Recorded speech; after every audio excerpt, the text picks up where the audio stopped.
fiigaa koo burraaqaa xurree dhoksaa jiru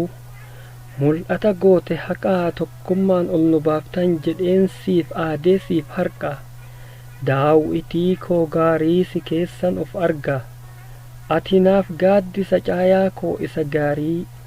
mallattoo tokkummaatii ati keessoo koo naaf barii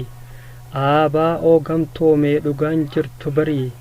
aabaa'oo gamtoomee dhugaan jirtu barii sifaanan tiradhee burraaqee gulufaa kaayoo kee isa taliila qabadhee dukkana bariidhaan lufa galma bilisummaa saba kootiif dhufa injifannoo aabaa'oo gamtoomee saba kootiif dhufa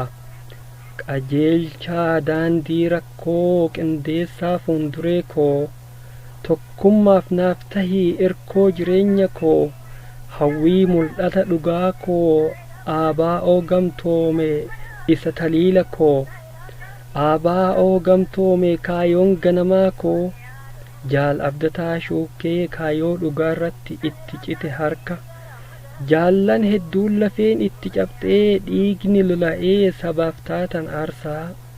aabaa'oo gamtoomee kanaafan si faarsa aabaa'oo gamtoomee kanaafan si faarsa jiraadhu jiraadhu mul'anni kee dhugaa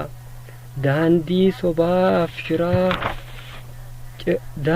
sobaaf shiraa cirtee karaa dhugaan dhufa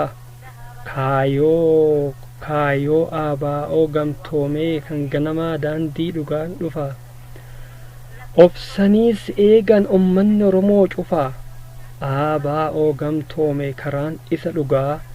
aabaa'oo gamtoomee karaan isa dhugaa Abdulhakiim Ahmad